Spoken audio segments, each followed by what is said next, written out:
This video is the best video to learn how to do a drop fade or any type of fade or how to cut hair with sharp lineups. You're watching HYB, and in this video, you're going to learn sharp lineups, lineup prep, how to fade, how to correctly do a drop fade, and the steps and processes that it will take to get a fire blend with a fire lineup on course hair. To start this video off, we're gonna comb out the client's hair. As you can see, it's kind of like little beads because he does have coarse hair.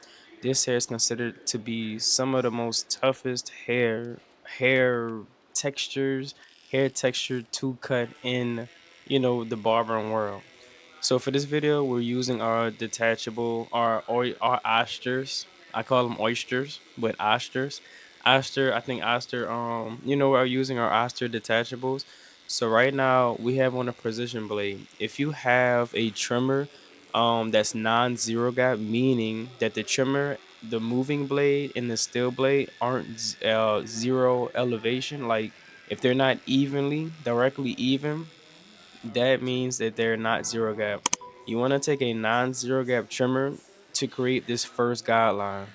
The reason why is because when we start our fading process, if you use a zero gap trimmer to set in this first guideline, it will be 10 times harder to take that line out, leaving a line inside of your fade, making it look like you don't know how to completely fade out a line and that you aren't a good barber, and we do not want that. So it is safe to say that once we set in with our zero gap, with our non-zero gap trimmer, that first ball guideline, we want to go back in with a zero gap trimmer with it flipped over just to go back in and ball out everything else. Now we're going to take our two guard and just kind of go with the grain. With the grain, is it in the same direction is where the hair wants to frequently grow or lay down. We're taking a two guard, and this is called debulking, so we can go in, set in our other guidelines, and start our fading process. This is setting the foundation. And notice how when I first set in them guidelines with my precision blade, in your case, if you don't have a detachable with your non-zero gap trimmer, that I kept the guideline pretty low. See how it curves? It starts at the bottom of the C cup, then goes up a tad bit, then drastically drops towards the back of the client's neck. That is a drop fade. And the reason why you want to start low at the front of the person's head is because you want enough room to set in that C cup. Drop fades always have a C cup. And right now, we're going up about a half of an inch with our number one guard or our number one blade. And now we're going in with our precision blade, knocking up that line. For you that don't use a detachable, you won't need this step. And then now we're taking our triple zero guard and we're going up halfway towards the second guideline that we set in with our number one guard. We're only going halfway because with detachables, between the zero gap trimmer or the non-zero gap trimmer and the one guard, there's triple zero and a zero A, which you're about to see. And we're gonna work this zero A all the way up towards the one guard area. For you that's not using detachables, all you would need to do is lever play. Go from all the way open all the way closed, and basically that's how you fade out that line. So right here we're taking number two guard and we're kind of just going in the shape because our client still wants that flared out shape. You can do this with a number two guard with a regular clipper. It's really the same exact steps, besides when you're going from the first guideline to the one guard. But in y'all case, y'all just close the lever and lever play and just take that line out. I take that portion out. Now right here, we're going to be focusing on this area right here with our 1.5. So the two guard in this video will be the only guard that you will need, or the two blade will be the only blade that you will need to work up towards, or the two guard. Then we're going to do, because we do a process of down fading. So it's going to be the two guard, the 1.5, the one guard, and obviously we already completed this step, the zero A and then the triple A. And then we also have the trimmer, but that's not considered, a fading portion of this video. But now we're just slowly moving down. And the reason why I'll choose detachables over, anything else, in my opinion, right now, I just started using them and I caught a hold of them within like a week of working with them. They're so easy to use, y'all. And right here, we're just detailing with our number one guard, slowly detailing. When you detail with detachables, they are going to detail. They are not playing around. They're going to slice the hair. Detailing is just breaking up clumps of hair that's stuck together, that's making your blend unsuccessfully blended, or it's not giving that blurry effect or that grainy effect that our barbers want, or us as barbers want. And now right here, I did have trouble with this right here, because the motor moves so slow with detachables. It's not really good for this area, but I still made it work. What I'm doing is going with the grain with the number two guard, and then we're going to put on our 1.5, and then do the same exact thing. Um, Every time you go down with a guard, you want to go lower. You don't want to stay in the same exact position. Now, what this allows us to do, a lot of y'all be having a lot of good fade, but it just looks awkward. And right here, we're going to repeat the same exact steps to the back. But a lot of y'all have that awkward, disconnected look. A lot of y'all fade and have a good fade, and then after that it be just hair just sprouting out from the side of the client's head. We want a nice continuous flow when it comes to our clients. We don't want our client with no overhang. So if y'all didn't know, that is how y'all successfully blend the blend into the top of the hair without having a disconnected cut.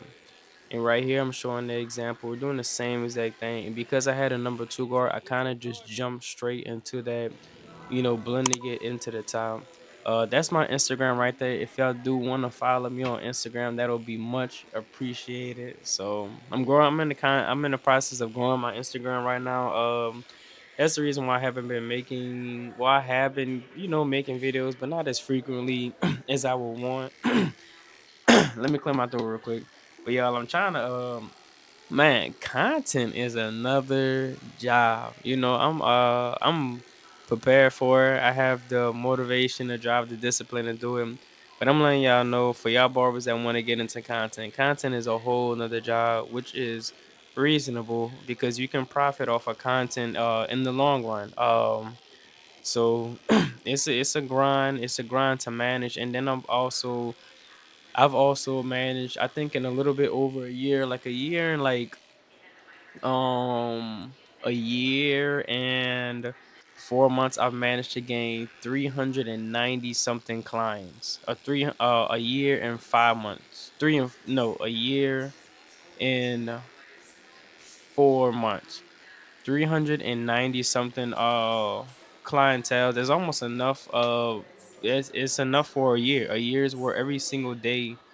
uh you know that's like I'm saying, if I had a new client every single day of the year, which is pretty good. But man, I got my business very, very successful in the whole entire year, y'all. At first, as a barber, I was making like maybe like $2,000 when I first started off. Sometimes not even that. I didn't even have when I first started barbering, y'all. So if y'all in this position, y'all are not alone. I started barbering and I wasn't even making enough for booth rent for the whole entire week. Sometimes it does have a lot to do with a shop, but it's all sometimes, a lack of knowledge that you have as a beginner barber that'll make your career go to the next level. But now I'm like so serious when I tell y'all this. This is not like I don't have no ebook for y'all to buy and nothing like that. I'm not trying to sell y'all no course. But I didn't make like from barbering in general, from everything that I've had, I've managed to make, I want to say, in 1 month, I managed to make like 14,000 to 14,000 dollars all in 1 month. So if y'all was wondering how much a barber that's serious can make, like, you can make well over that. But that's just me behind the chair and me just grinding every single day. It is a real grind, y'all. So like, you really just have to lock in at the same time, man. It's a lot of grinding. I'm not gonna lie to y'all. And this is some of the beard work that I got. It's really the same thing, but you're moving downwards.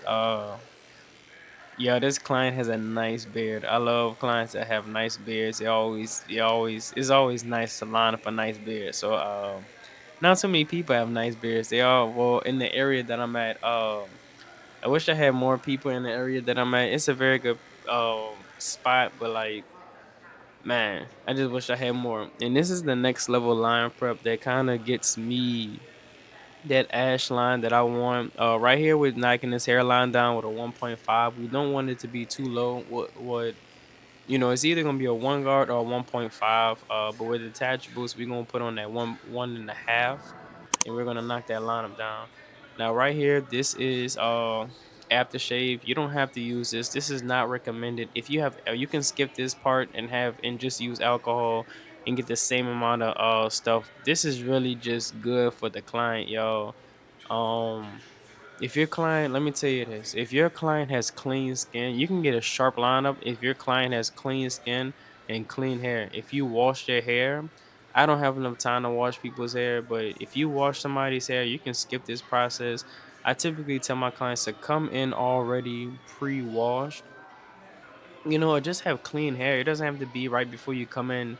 It could be like the night before. Just have clean hair, man. But if you can manage, like, you know, cleaning off your clients or washing your client's hair before you actually, while he's at the shop, man, you're gonna get a better cut. The clippers are gonna feed through the hair a lot more easier.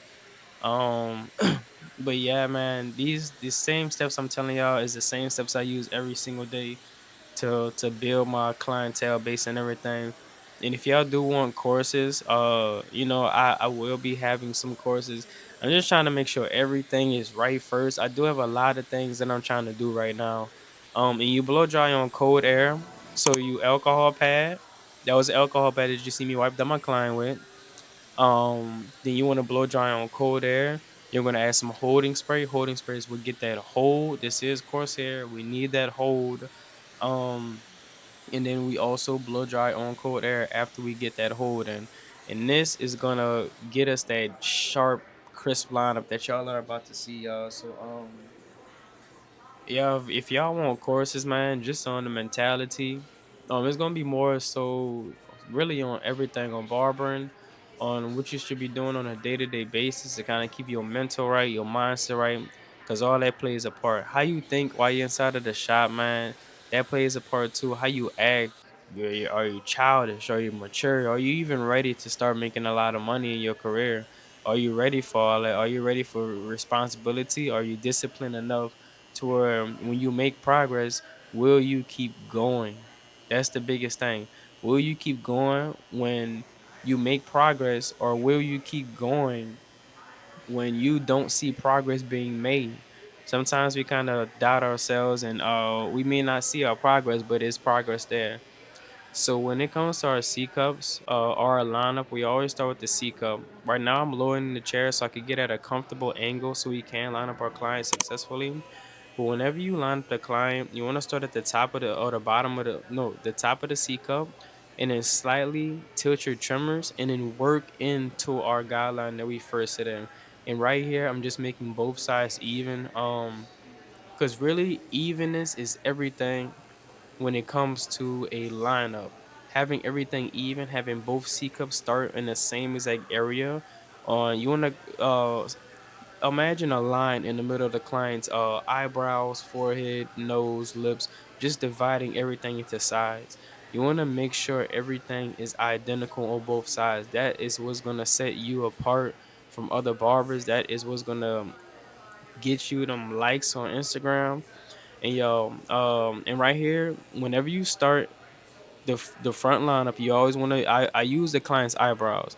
The eyebrows are the middle of the nose. Some people nose might be crooked. I don't know, but starting in the middle of the eyebrows, and then go up and make our first indentation point. This is our foundation. This is what both sides split the client in half. This is what both sides will obviously connect to that indentation point. And we're working towards the weak side or the strong side. The weak side is the side necessarily that grows the least amount of hair. Our client has a pretty full lineup, but what we will do, we're working towards the left side, and then we're going to match the opposite side with the side that we previously just did. So when a client has a weak side, if the client have a receding lineup and it's receding more so on one side than the other, you want to start on the side that's receding the most, because you can take the side that's not receding, you can take that side back a little bit more to match the side that's receding.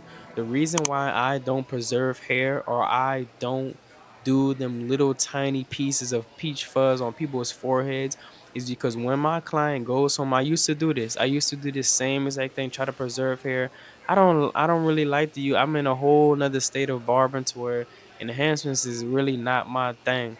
I cannot use my enhancements all day. I get like high end professional clients the majority of the time. And most of those people, I kid you not, do not want enhancements at all. The people that's gonna pay the easier clients, the people that's not hood clients trying to scam you out, trying to get a free cut, those people don't want enhancements the majority of the time, man. They want all natural, clean, crisp hitters. That's what they want. So that's some advice for y'all, man.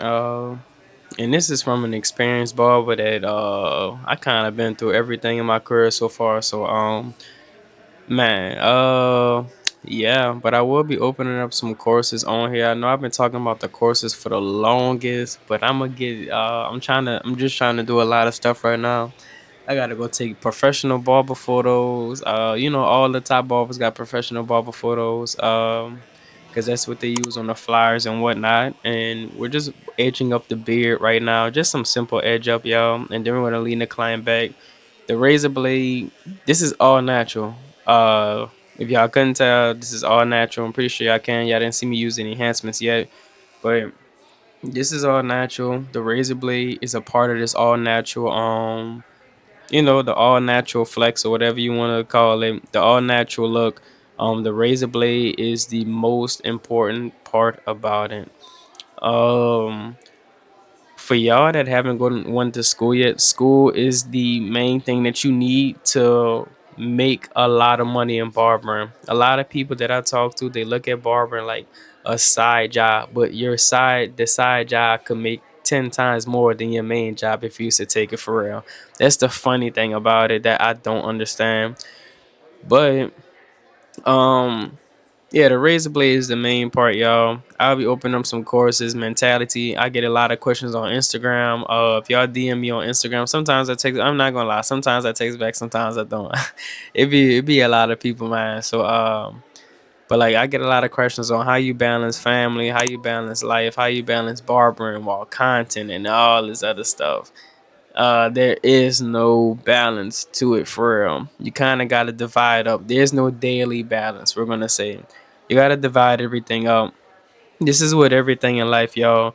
If you want to do a whole bunch of stuff, I learned this from Barber Joshua P because I did buy his. I bought some of his like courses and stuff like that. I think this is in a free course. So if y'all make a profile, y'all could go watch the same exact video. It's like his podcast, free podcast, but balancing everything in life is not a thing. You kind of got to divide your stuff up in a week's time or a couple of days time. If I want to let's say I want to edit barber videos, edit Instagram, edit YouTube, edit spend time with my family, go work out and stuff like that. It has to come over time, y'all. It's not something that just you could all do in one day.